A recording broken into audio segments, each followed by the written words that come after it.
Go on the cars, go. Go on the cars.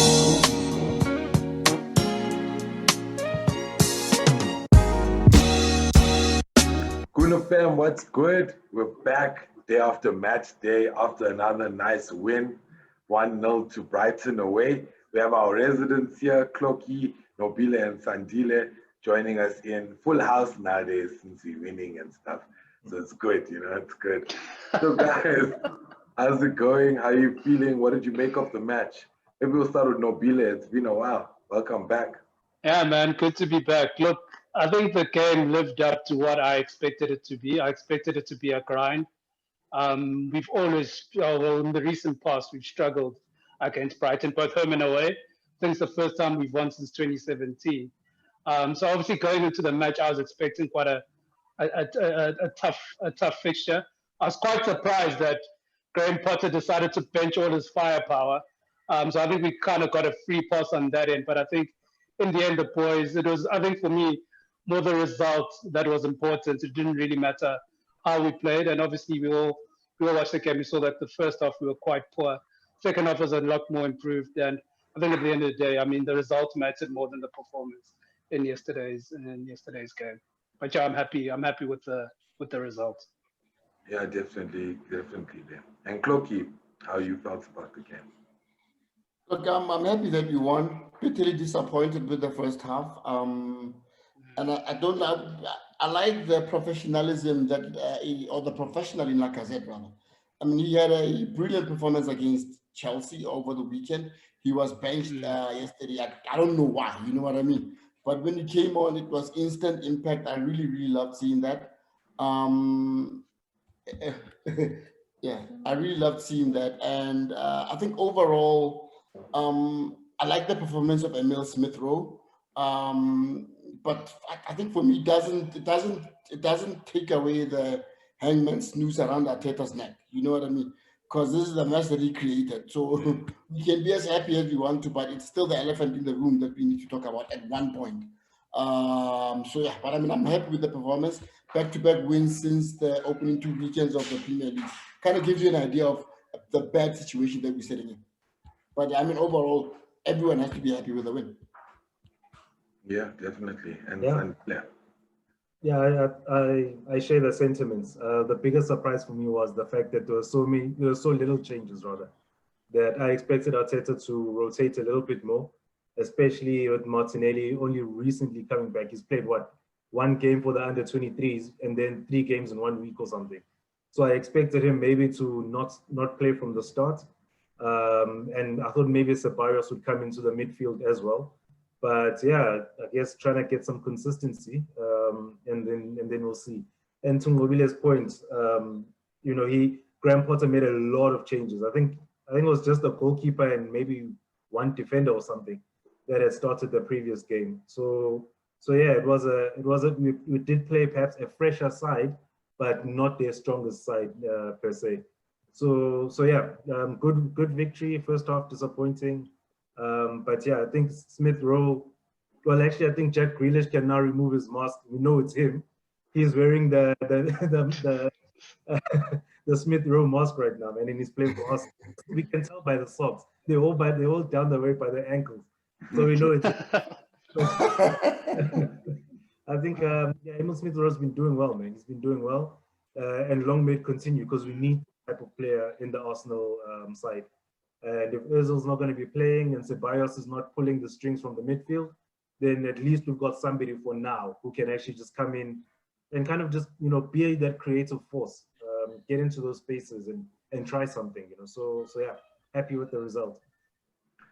Yeah, definitely. And I think you guys touched on it. The first half was a bit dry, not a lot of talking points. But could that be the way Brighton set up? They look like they were in a back five at certain shapes, They closed down our spaces quite well. But there was a few performances that disappointed me yesterday, and one of them was, there were a few good. Saka, Emil Smith Rowe, Martinelli was really good. Lacazette came on, did well. I think you guys touched on it.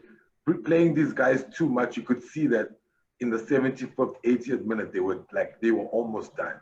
Emil Smith Rowe was just hanging on, and I think you can see they need to get it to match fitness, or just rotate them. So I don't know if Arteta's going to ride this out. I feel it's a bit scary because of injuries.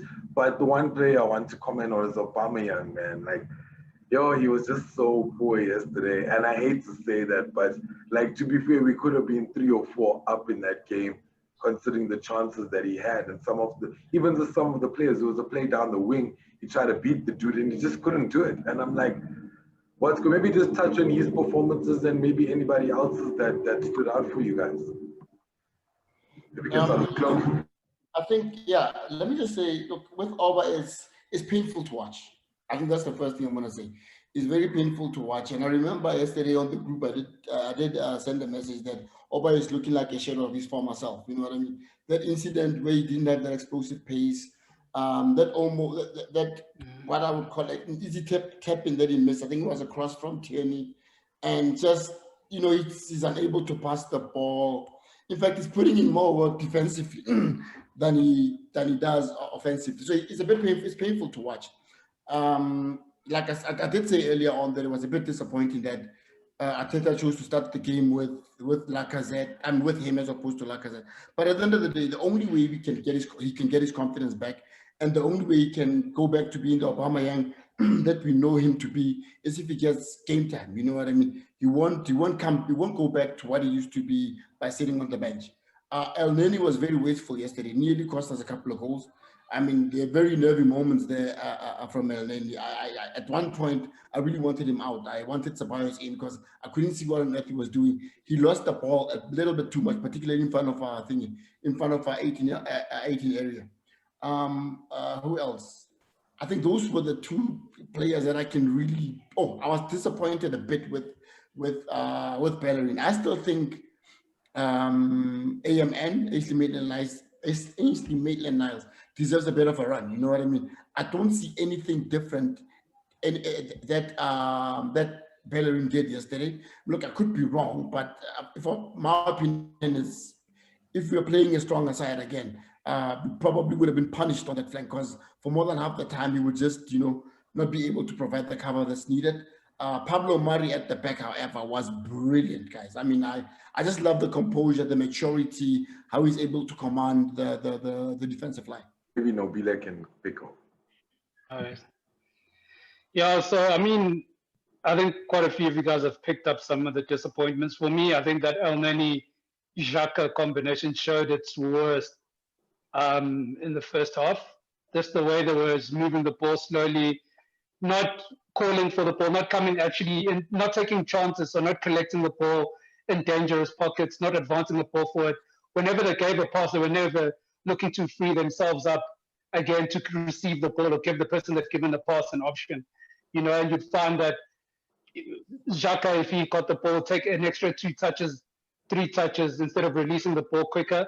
And then he would do the same. And because also none of them were opening up for each other, they were kind of putting themselves in a hole where Xhaka would get the ball, look for, after getting it from El Neni, look up, and El Neni hasn't made a run into space where he could have easily played him in and they would be able to advance the ball forward, which is something we did very well against Chelsea, is that we were moving the ball quicker and forward and we were willing to take a few risks. I think that started happening a bit more in the second half, which led to the uptick in our performance. But yeah, for me, Xhaka had a better second half, but I still don't think he was that great. El Neni was probably our worst player. I know everyone is singling out Aubameyang, but I think Aubameyang was probably second to El Neni. Now, I'll just give Aubameyang a pass, purely because we know that I think he's lacking confidence at the moment. And if you're lacking confidence and you're being asked to do a role that you really aren't that good at, and your team can't really provide you with the type of balls that you require, then you are going to struggle even more. So Aubameyang can't really, he's not really defensively smart. So he doesn't do the job Lacazette do. Lacazette can occupy basically 3 players when he plays. He can occupy the 2 centre backs and occupy the defensive midfield, and he knows when to press, when to step back, who to press. And the kids also feed off quite well off of that when he press, because he knows who to press, and then the other kids can follow. Whereas Aubameyang sometimes just pressing ineffectively. You find him trying to press the keeper, and there's 2 centre backs to the side of him, and then they'll just pop one pass into the one centre back, one pass into the middle, and it's done. And the press becomes ineffective. So yes, I think obviously with with Uber, I think he probably will revert back to type. I think when he's played more in his position, which is on the left, I think, and I think that will be you'll get that chance now because obviously with Martinelli coming back, I also wouldn't like to see him rush as quickly as we rushing him. So I'd say probably on our surprise in this game that they actually Martinelli start. I was expecting probably Uber to start on the left, and then with Lacazette staying in the middle, and then obviously Martinelli just getting a run, getting a 30-minute cameo appearance in the second half, purely just because of how much game he's played, or even Bukayo Saka maybe getting a rest. One of those three youngsters probably to get a rest and be rotated through this period, because I think their fitness is one of the things that they struggle with. They'll give you a blitz 70 minutes, and then after that their performance level will fade, and that's just purely because they're running their socks off. And I think it's the youthful exuberance that sometimes they also don't know how to really use their energy. They're going flat out probably the whole time they're there, and by the time they get pulled off, they're literally on fumes. So yeah, and yeah, so yeah, those I think probably for me those three performances were the poorest. But for me, El Neni's one was the most disappointing. Gave away a few sloppy balls, took too long to pass, and I think it kills our momentum because we actually started with a lot of energy, probably the first 5 minutes, but we weren't making those killer forward passes. Aubameyang was making runs, Smith Rowe was making runs, but they weren't picking up. We were taking the safe options, and then I think when that happened, I think that then our players stopped making those runs, and then we even became flatter and flatter up front. And as soon as we started moving the ball quicker, that's when we actually started creating those chances in the second half. So I don't know actually if that was a ploy by Arteta to try to contain and keep it safe, make sure we don't concede a silly goal, and then second half then hit them with a 1-2 punch quickly, and then sit back again, or whether actually the guys just started off flat as we've seen in the past few games where they've really not really started off well and grown to the game as time goes on.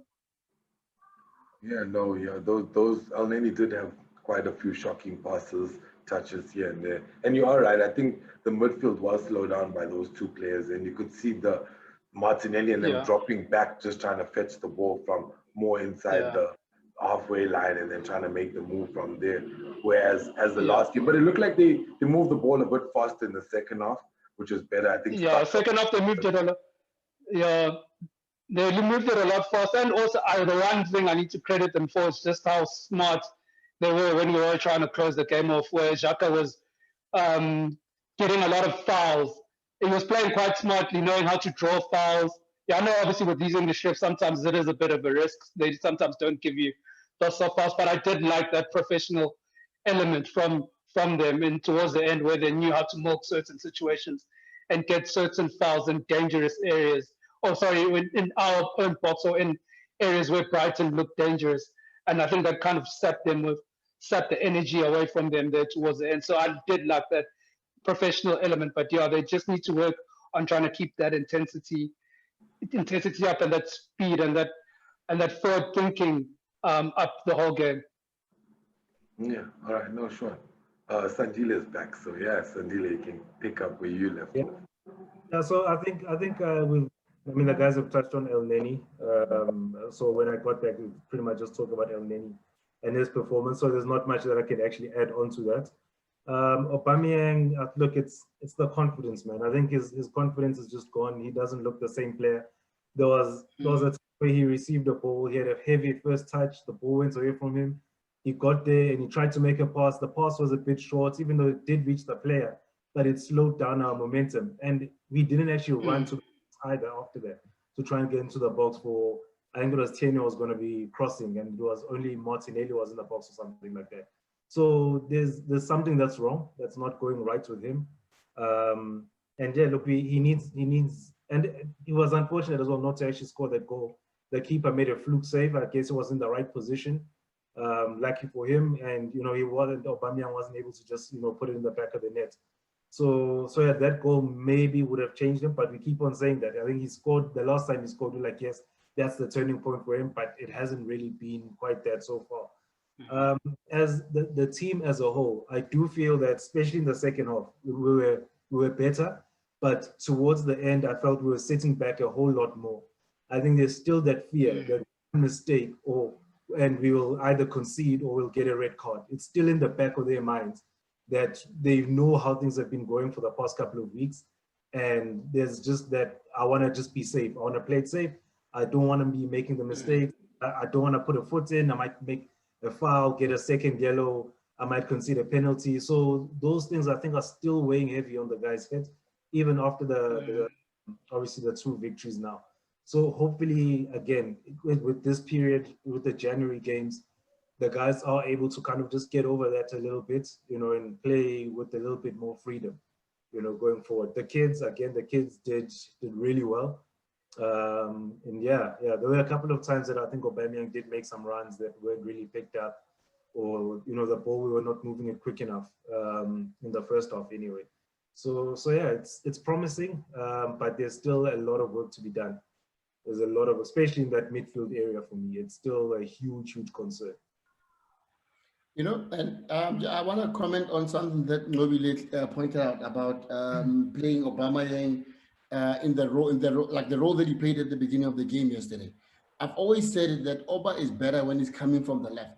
If you play him up front in front of as an out-and-out striker, you'll never get out of him what you would get out of Lacazette.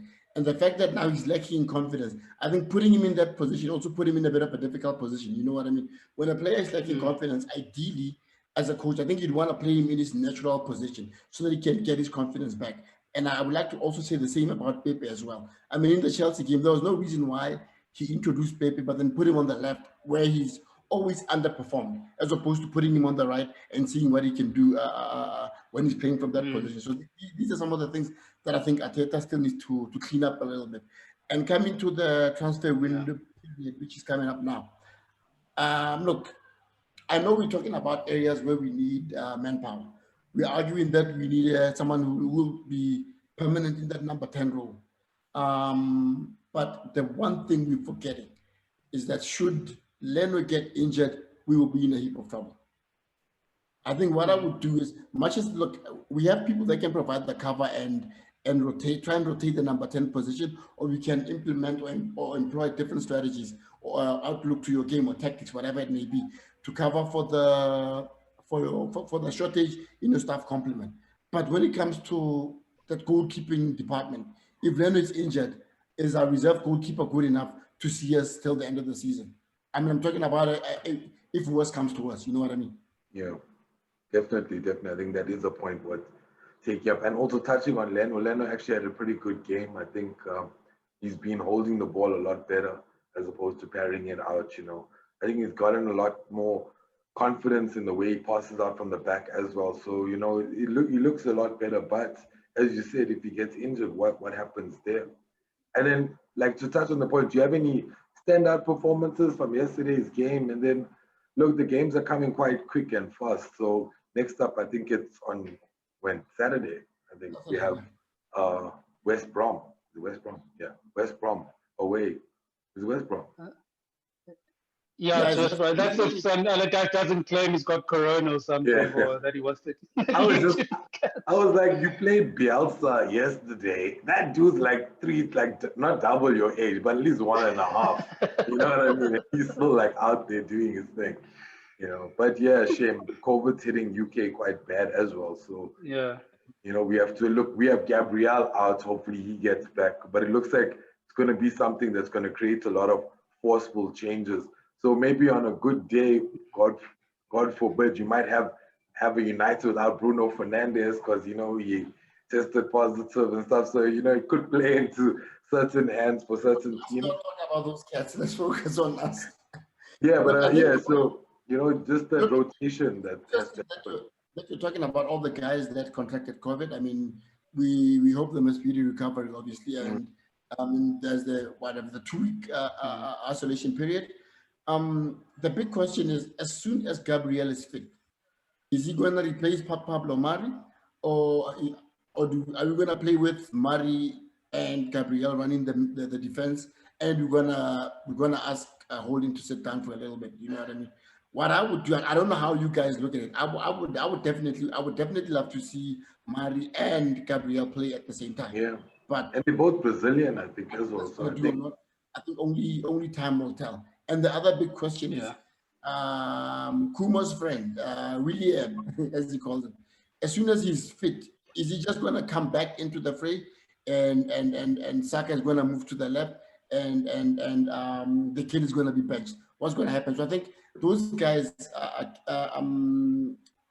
being eligible for games will also question whether Arteta has been using the kids because he didn't have a choice, or was he using the kids because he's realized that the kids can give him a bit more a return on investment, or a bit more in a game. You know what I mean? I'm hoping it's a bit of both, to be fair, Yeah. that he was forced, like kind of forced to put some guys in, and now they performed. It was like the olden days when I remember when you put Bellerin for the first time, he actually performed and then he just kept playing, you know. So I'm hoping it's one of those situations. But if Willian, Gabriel, Luis, Archie, all of them come back stronger with the squad that we have, the rotation we need will be great, you know what I mean? Like if Willian comes back actually playing well and be able to substitute him in and use him well. Look, I know it's hypothetical, but What are you the know, chances, though? it will be so beneficial, you know what I mean, in terms of going, look, we still got 4 months of intense games coming up as well, you know, let alone there might be another COVID break and guys might get COVID and injuries and all of that. So look, we just got to hope and pray, like we got to be, but if he's not, he has to be benched.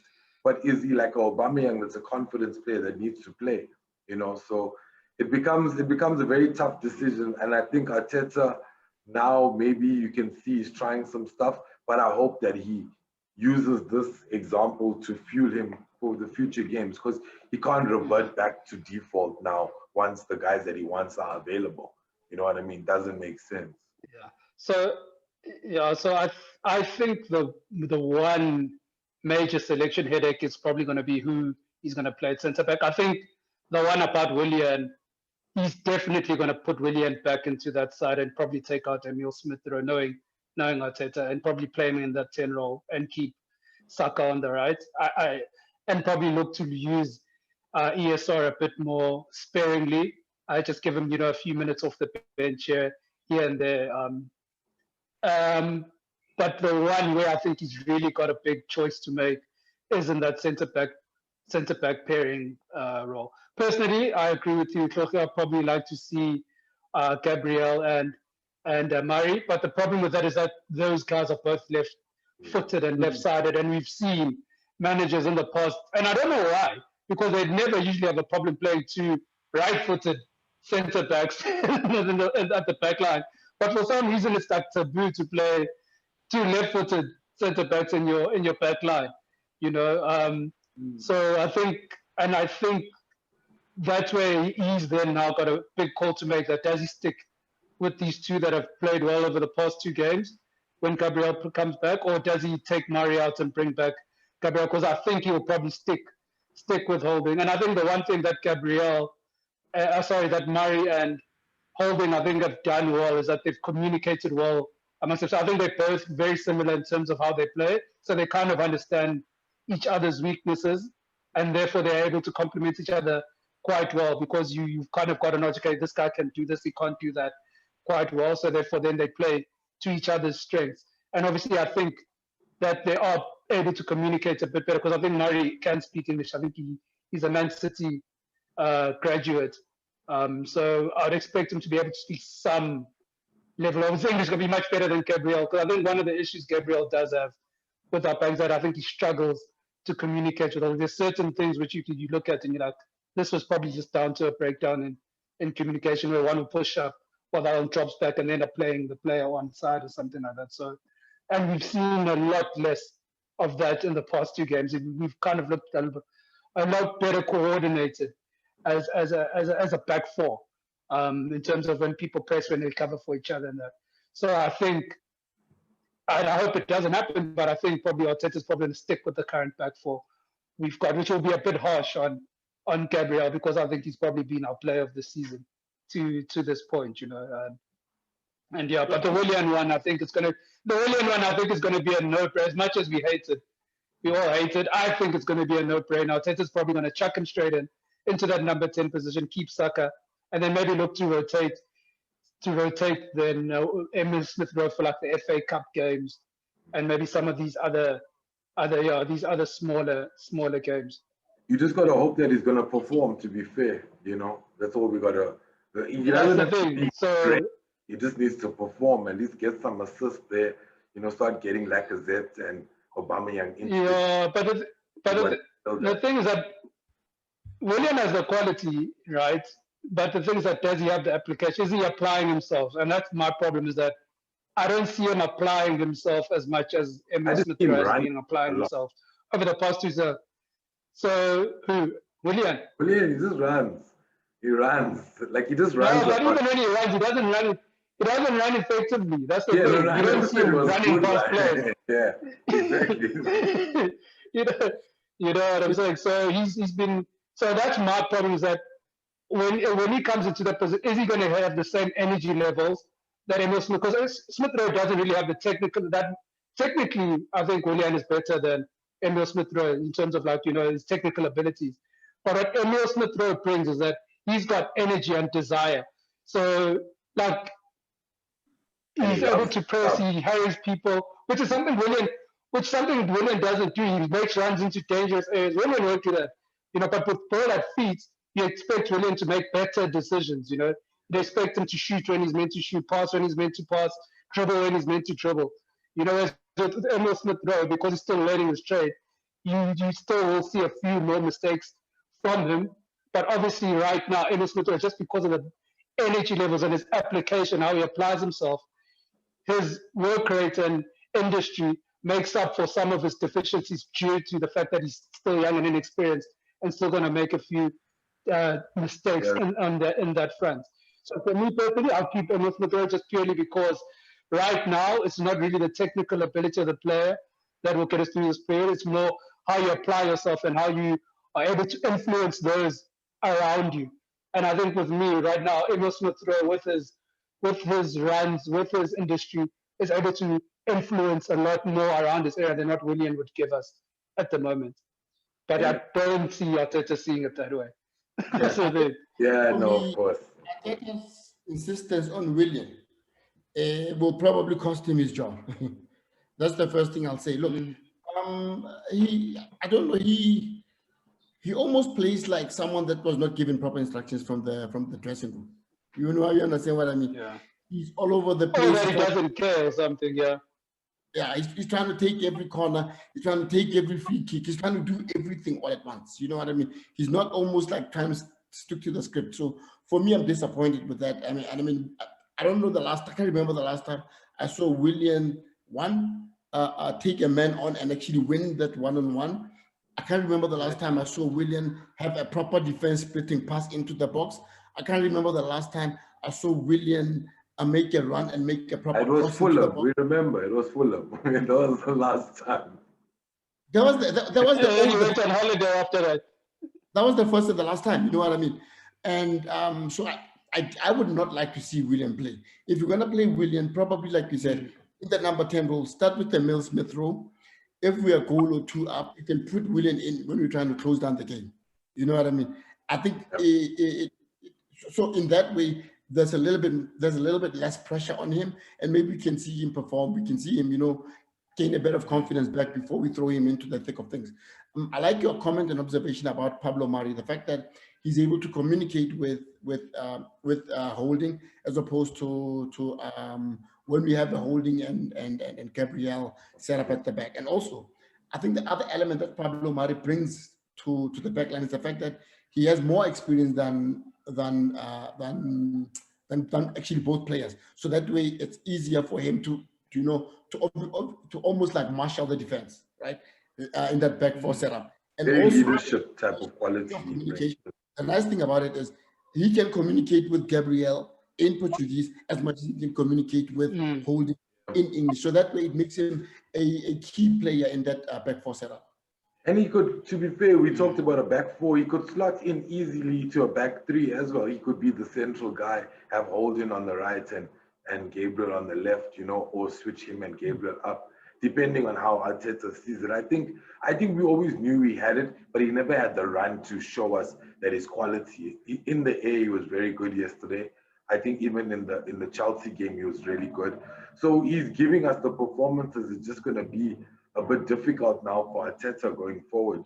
How does he choose? And then I think my biggest thing is Willian. What's he going to do there? Because my thing is, if we're winning now and you change the formula, you better hope these guys can give you the same kind of momentum, keep the momentum going. We can't like slow down. Like, for example, the first two halves of Chelsea versus the first half of yesterday. That was bad. The first half, it was slow, but we managed it well and we came out a lot better in the second half. And we want to see second half kind of turn ups more often in the last 20, last 30, first 15, whatever. And I think reliance on Saka, Martinelli, and Smith Rowe becomes hard now because the kids, man, they're inexperienced. They'll run 150% and not worry about their body. And I see that with Martinelli.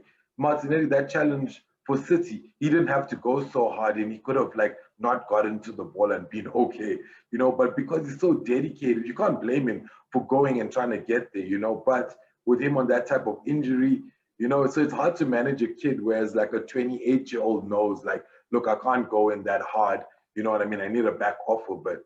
So it becomes, I think Arteta has a headache with like holding these guys on a leash because like Saka will play every game. He can play 100 games, but should he be playing that? Should we, we wouldn't want to damage his career as well, Emil Smith, Rowe, Martin, all of them. So very big questions coming up. Do you remember the question? Okay, favorite player. Yeah, so favorite player from this previous game for me was Kieran Tierney. I think he had a solid display again. Drove with purpose, was solid. Defensively was good going forward. Delivered some good crosses. Played a few good 1-2s with Gabriel. Overlapped well. And yeah, I think we're not really playing to his strength at the moment in terms of he's delivering a lot of great balls, but we're not attacking them, and we don't really have the players, I think, that are getting in at the end of those. But yeah, he's the one that seems to have really grown from strength to strength during this period. And he's probably looking like one of the leaders in our clubs. I like how he's not afraid to communicate to other players, to shout at other players when they do something wrong, to give them instructions, and I really like that element of his feistiness and his lack of fear. And I think he's probably, for me, if things go well, he'll probably be like a future leader in the squad. And then looking at the West Brom game, I'd probably like to rest, if the match happens, that is. I'd probably say we must rest Martinelli. Put Aubameyang there on that side with Lacazette. It's going to be a tough game. These guys are going to park the bus there. So I'd like to probably see a Danny Ceballos in there. I know, obviously, with that being said, it leaves us a bit vulnerable on the counter if we play Ceballos and Granit Xhaka in the midfield. Because I'm assuming we'll go 4-3-3 because obviously we will need a 10 in that match because we will need a guy to get in between those lines. Because these guys are going to be playing, West Brom are going to be playing a low block. They're going to be parking the bus looking to counter. So I'd probably like to see us play with the 10. So I'd keep Emil Smith Rowe there. Probably bring in a Danny Ceballos, a guy who's a bit better on the ball and he can advance us and play some of those defense splitting passes and move the ball a lot quicker. And depending on Saka, I'd probably like to keep him because he's probably our brightest spark offensively at the moment. So I'd like to keep him there. That's if this injury is not bad. It looked like it was fine. It's just one of those kicks that he received in the box when he was jumping for the ball. But I think he'll recover from that. So yeah, I wouldn't make too many changes. Probably two, not more than 3 changes to the squad. And yeah, it's going to be a tough. I think it's going to be another tough fixture for us. We must just make sure that we move the ball quickly, start brightly, and make sure that we just get an early goal. I think will settle us quite nicely because as the game goes more and more, and we get a bit more and more desperate, I think that's when we become more vulnerable to the counter attack and West Brom nicking one on the counter and walking away with a point or all 3. So yeah, I think it's going to be more of the same from what we've seen in the past two matches. And yeah, just look for. I'm just looking forward to another. It's going to be probably similar to the Brighton game. It's going to be another dull affair, I reckon. But we just need to make sure we've got enough quality in the top end to put away the few chances that we will create in that match. Because I don't expect to see many during the course of the match. Yeah, it's going to be an exciting game. Let's hope it kicks off and there's no issues there in UK. And Thlogi, what about you? Best player from Look, yesterday's match and West Brom. I think my favorite player would definitely be Saka. Look, I'm not going against what Nqobile said. He Kenny he had a fantastic game. I think maybe I'll give Saka a bit of the edge only because of the assist that led to the goal. Saka also played a number of interesting balls into the box, and I like the communication between him and Smith Rowe. They were able to open up Brighton quite nicely. You know, they had those 1-2 touches that just opened them quite nicely. So I enjoy watching the two of them play. So what I would do is I would go in with the Saka. I probably maybe drop Martinelli for now. Let him recover for a little bit. Because like Nqobile said, it's going to be a very tough game. So drop Martinelli, start with Oba, because I would really like to get his confidence back. Start with Oba, knowing that at one point, either you're going to put in a Martinelli for Oba, or what you will then do is put Pepe for Oba. But when you put in Pepe for Oba, Oba and Pepe and Saka must swap flanks. You understand what I mean? This thing of playing Pepe on the left is just not working. I don't know why Arteta does it. He's really, really killing him. Having Ceballos down the middle, I agree with you fully, because El Neni, the kind of mistakes that he made yesterday, we were so lucky that we didn't get punished. So I'll definitely go with Ceballos in the middle, and definitely, like I said, start with Oba down the left, Saka on the right, and Lacazette up front, and have that, and let Smith Rowe and have that Xhaka and Ceballos double pivot. I think we'll be okay. Yeah. And a clash with Big Sam, it's never an easy one with that guy. It's nice to have him back. Yeah, most definitely. Yeah, he makes things exciting. Yeah. But a last question before we go. I just want to know, like, I know this is a bit off the topic, but now with COVID getting to where it's at, do you think would you be for a break, like a COVID break, like what happened last season, so they can get everything in order, because a lot of coaches and players are getting the virus, and maybe even staff within the clubs. So what is your guys' feeling? Should they have a break? Should it continue because they are managing the situation well as well? Yeah, how's your feeling on it? Because it affects all of us, to be fair. And South Africa's feeling the second wave. So, I think this is a new current football topic, or topic for anything, I suppose. Look, I think it would be worthwhile for them to have a break, because you don't want to have a lot of players contracting COVID to a point where now you need to have a longer break. You understand what I mean? I think a shorter break, because they're coming from COVID last year. They know how to treat it. They know how to formulate strategies around it. So my take is maybe at the beginning of Jan or the month of January or whenever, you know what I mean? Have a short little break, manage the situation, have a lot of players that are currently in quarantine, coming out of quarantine, do a lot more testing, make sure that we can progress sooner than we normally would if we were to continue playing games and have a lot more players becoming infected. Yeah, no, I like Yeah, that. look, I think obviously from a human element point of view, I think obviously human lives trump everything else, right? So I think from that element, yeah, I agree with you, talking. The guys I think need to just make sure that they nip this at the bud before it spreads, and a lot of teams stop dropping down, having 3 or 4 or 5 players out at a time due to COVID. From a selfish point of view, though, given that Arsenal are starting to get some results, I mean, this will probably be the worst time for us to go into the break. You look at some of the position we're playing; they're all struggling. The teams that we are going to be playing in the next five matches, and it'd be nice to actually get them now. Even though we're also struggling, but it seems that we're gradually starting to find our feet again, and they're all on the ropes at the moment. So, if anything, I would like to push on, from a football point of view, push on so that we can capitalize on these teams whilst they're still struggling. Because if the break does happen, we don't know how teams. It might give Sam Allardyce, let's say, a chance to work on his team over the next 2 weeks in training, whatever it is, right, and work out of some of the kinks and all of that. And he might come back in 3 weeks' time a much stronger team than we would have faced now. And the same applies for Newcastle and to a lesser extent Crystal Palace.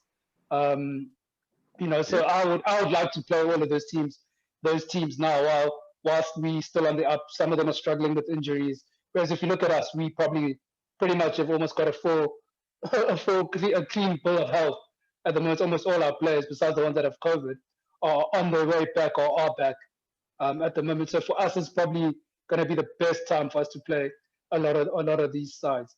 But yeah, man, I'd accept any decision that the Premier League makes. I think in the end, it depends. Though. If some of the bigger sides start contracting the viruses, like more Man City players get test positive, maybe a few Liverpool guys, United, etc. I think the league's hand will be forced will be forced. But whilst it's still just a couple of clubs and a handful of players here and there, they won't. But yeah, look, I mean, if they do, the one positive maybe Arteta could take out is that if they do decide to close it off now, he could be like, look, at least we went into this break on a high and work on building the guy's confidence and work on a few things maybe also that he would like to work on to make sure that when we get back from the break, if there is one, that we do hit the ground running, and it will give him just more time to get a guy like Partey back, because I would like to see a guy like Partey in a game against in a match like a West Brom. Obviously, this week will be a bit too soon for him, and the positive of a break is that it will give him time to probably get to full fitness, because I think we really do need him in our midfield. It just offers a totally different dynamic to our midfield. It's a tough decision for the FA and everyone, it's around the world, to be fair. It's not like they're the only ones suffering with it, but yeah, it is. And I think another thing is going into FA Cup, playing the lower league teams, the testing and isolation strategies aren't as stringent as Premier League, so now you have an exposure rate for your first team to go and play a division, and you never know what can happen. So let's hope they can kind of like straight line it so it works across the divisions, everybody is safe. And because I think a stop right now is like a lockdown in every country. It's not easy, and it's just going to impact everyone a lot more. If we had losses in the first one, imagine in a second one with no fans at all and no fans coming back anytime soon. So just really tough times, but yeah, hopefully the play goes on and these guys manage it. Thanks so much, guys. I really appreciate it coming on after our back-to-back wins, Chelsea and Brighton. Let's go on to West Brom. And yeah, well, it's our last show for the year as well. So that's a good one. Thanks for being part of 2020 with us. It was a crazy one. We moved from Brazenhead to Zoom, and you guys are still with us. So much appreciated. Yeah, and then maybe we'll catch you guys for West Brom if it happens. If not, on to next year, and have a good one. It's our residents. It's Thlogi and Nqobile. It's me, Kish, as we catch up on the Chelsea and go into West Brom game. Oh, Chelsea and Brighton and go into West Brom. Gunacast SA, we out. Cheers, guys.